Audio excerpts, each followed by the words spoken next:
Assalamualaikum warahmatullahi wabarakatuh. Perkenalkan kami dari kelompok 3B, MKU Bahasa Indonesia akan mempresentasikan tentang konsep karya ilmiah dan reproduksi karya ilmiah.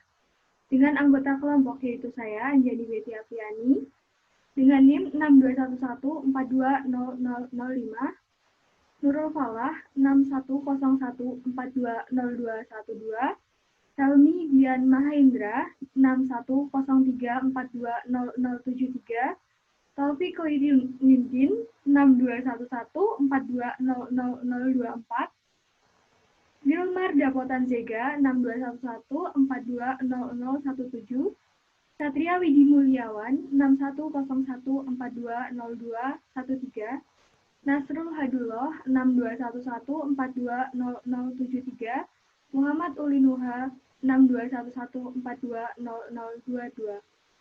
Next.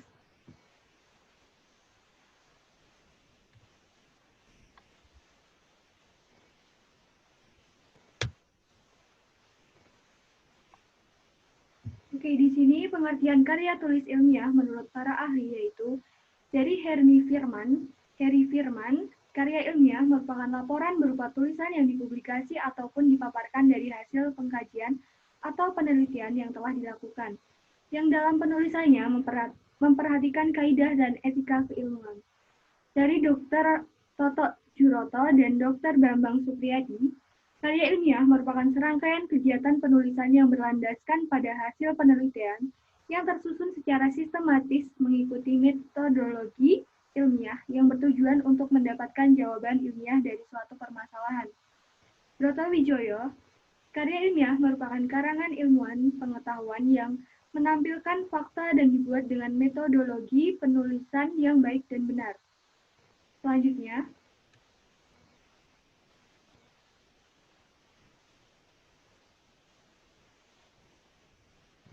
silakan dilanjut oleh Wilmar.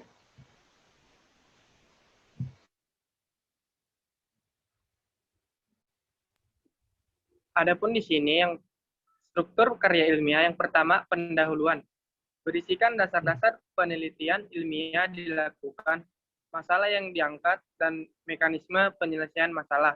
Yang kedua, isi dan pembahasan, terdiri dari satu atau lebih bab. Jumlah bab bergantung pada pembedaan dan pembahasan dari masalah yang diangkat. Dan yang ketiga, kesimpulan. Hasil dari analisis pada bagian isi dan pembahasan, kesimpulan berupa penjelasan singkat dan padat mengenai hasil analisis tersebut.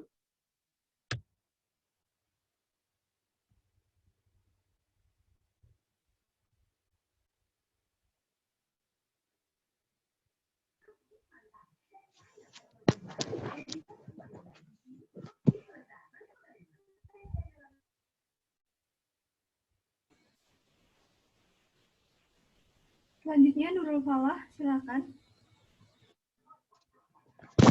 Kemudian ciri-ciri karya ilmiah. Yang pertama ada reproduktif. Karya ilmiah ditulis baru diterima dan dimaknai oleh sebab pembacaannya sesuai dengan yang ingin disampaikan peneliti. Kemudian yang kedua ada tidak ambigu. Peneliti harus memberikan pemahaman secara detail dan tidak menggunakan kata yang membuat bingung. Yang ketiga ada bahasa baku. Penggunaan bahasa baku meliputi aspek misalnya mulai dari penulisan sumber, teori, hingga penulisan kesimpulan. Kemudian ciri yang keempat ada tidak emotif.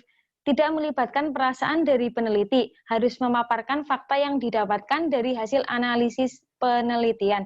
Kemudian yang kelima ada kaidah keilmuan, bertujuan untuk menunjukkan bahwa peneliti memiliki kapabilitas pada bidang kajian yang dibahas pada karya ilmiah. Hal ini menjadi takaran kemampuan istilah akademik peneliti. Next.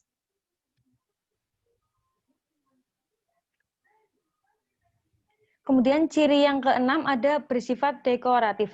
Peneliti harus menggunakan istilah atau kata yang memiliki satu makna. Kemudian ciri yang ketujuh ada terdapat kohesi, memiliki alur logika yang bersambung antar bagian dan bab, serta sasaran dan tidak berbasa-basi. Kemudian ciri yang ke-8 ada bersifat objektif. Hal ini karena karya ilmiah harus menunjukkan fakta dan data hasil analisis.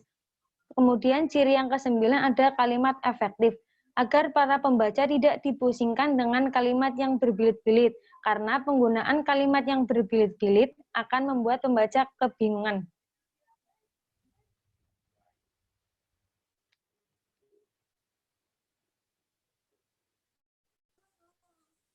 Jenis-jenis karya ilmiah, artikel, jurnal ilmiah. Artikel adalah tulisan berisi pendapat subjektif penulisnya tentang suatu masalah atau peristiwa. Dalam konteks ilmiah, artikel adalah karya tulis yang dirancang untuk dimuat dalam jurnal atau buku kumpulan artikel yang ditulis dengan tata cara ilmiah dan mengikuti pedoman atau konvensi ilmiah yang telah disepakati. Sistematika artikel, jurnal ilmiah. 1. Judul. 2. Nama penulis, tangan gelar akademik. 3. Abstrak, ringkasan tulisan, gambaran umum isi artikel. 4. Kata kunci, 3-5 kata yang menjadi kunci pokok artikel. 5. Pendahuluan, latar belakang masalah dan rumusan singkat 1-2 kalimat pokok, bahasa dan tujuannya. 6. Kerangka teori, kajian teori, dasar teori yang menjadi acuan. 7. Pembahasan, kupasan, analisis, argumentasi, komparasi, keputusan, dan pendirian atau sikap penulis. 8. Penutup, simpulan, dan saran. 9. Daftar pustaka.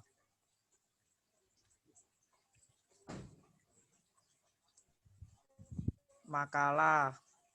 Makalah adalah karya tulis ilmiah yang menyajikan suatu masalah yang pembahasannya berdasarkan data di lapangan yang bersifat empiris objektif. Makalah biasanya disajikan dalam sebuah seminar atau dipresentasikan di kelas tugas perkuliahan. Pengertian lain dari makalah adalah karya tulis yang memuat pemikiran tentang suatu masalah atau topik tertentu yang ditulis secara sistematis dan runtut dengan disertai analisis yang logis dan objektif. Makalah ditulis untuk memenuhi tugas terstruktur yang diberikan oleh dosen atau ditulis atau inisiatif sendiri untuk disajikan dalam forum ilmiah. Sistematika makalah. 1. Pendahuluan. 2. Pembahasan. 3. Kesimpulan.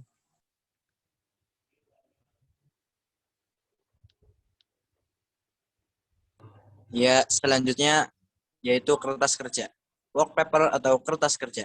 Pada prinsipnya sama dengan makalah, namun dibuat dengan analisis lebih dalam dan tajam, dan dipresentasikan pada seminar atau lokakarya yang biasanya dihadiri oleh ilmuwan. Kertas kerja itu menjadi acuan untuk tujuan tertentu dan bisa diterima atau dimentahkan oleh forum ilmiah. Berikutnya paper. Paper adalah sebutan khusus untuk makalah di kalangan akademis mahasiswa. Dalam kaitannya dengan pembelajaran dan pendidikannya sebelum menyelesaikan jenjang studi, yaitu diploma atau S1, S2 maupun S3. Sistematika penulisannya sama dengan artikel atau makalah, tergantung panduan yang berlaku di perguruan tinggi masing-masing.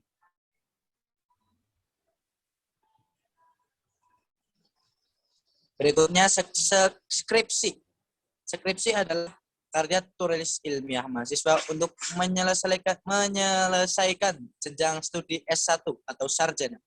Skripsi itu sendiri berisi tulisan sistematis yang mengemukakan pendapat penulis berdasarkan pendapat teori dari orang lain. Pendapat yang diajukan harus didukung oleh data dan fakta empiris sampai objektif, baik berdasarkan penelitian langsung atau observasi lapangan atau percobaan di laboratorium.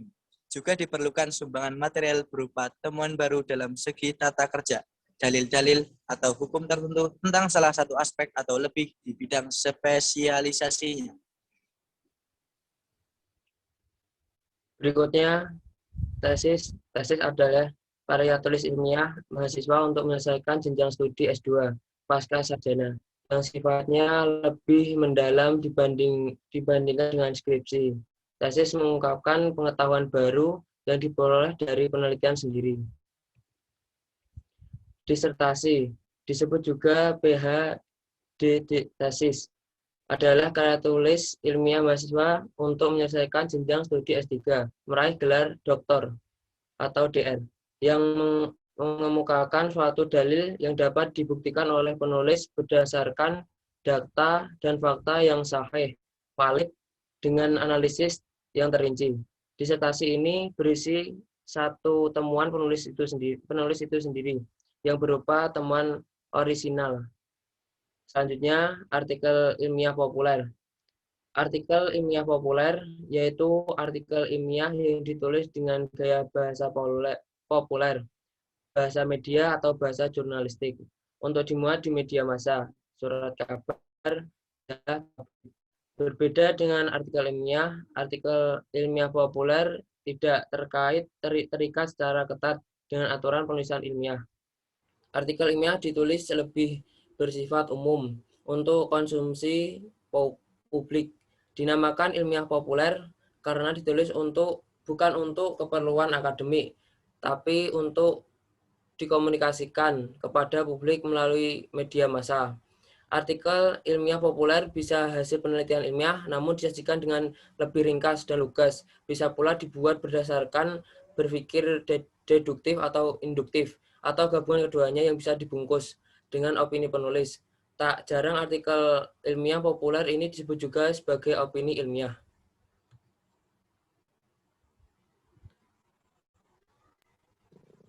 Kemudian reproduksi karya ilmiah. Pengertian reproduksi karya ilmiah yaitu bentuk karya ilmiah yang disusun atas dasar karya ilmiah yang telah ada.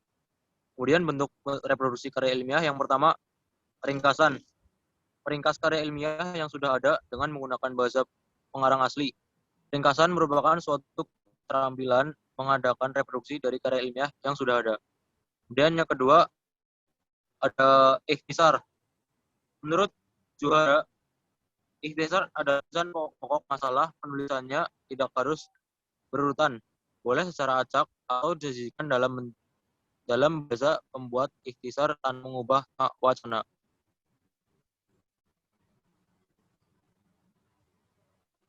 Kemudian yang ketiga, sinopsis. Sinopsis merupakan ringkasan isi naskah cerita yang menggambarkan diri dari buku, film, atau pementasan dari awal hingga akhir. Bentuk dari sinopsis biasanya singkat, padat, dan jelas. Kemudian yang keempat, ada resensi. Resensi adalah suatu tulisan atau ulasan mengenai nilai sebuah karya atau buku. Manfaat resensi untuk menentukan perlu atau tidaknya menikmati suatu hasil karya seni ataupun buku tertentu. Selanjutnya, kesimpulan. Kesimpulan dari materi yang di atas adalah sinopsis, ringkasan, dan ikhtisar memiliki makna yang sama dan dapat dipertukarkan penggunanya. Ringkasan merupakan salah satu bentuk karangan ilmiah singkat yang berasal dari karangan ilmiah yang panjang yang disajikan dengan menggunakan bahasa pengarang asli. Struktur, penyajian, dan gaya bahasa mempertahankan keasliannya. Ikhtisar disajikan dengan gaya bahasa, struktur, penyajian, sudut pandang dari penulis ikhtisar itu sendiri. Penulis ikhtisar dapat memilih pokok-pokok yang dianggap penting untuk disajikan dalam ikhtisar. Sinopsis merupakan ringkasan atau ikhtisar yang pada umumnya diterapkan untuk karya naratif, baik fiksi maupun non-fiksi. Resensi merupakan suatu ulasan mengenai nilai sebuah karya atau buku.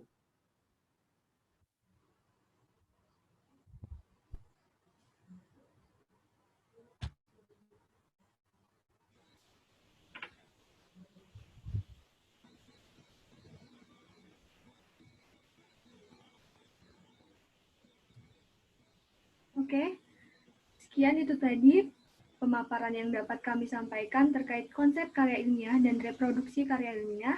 Untuk kurangnya kami mohon maaf. Terima kasih dan wassalamualaikum warahmatullahi wabarakatuh.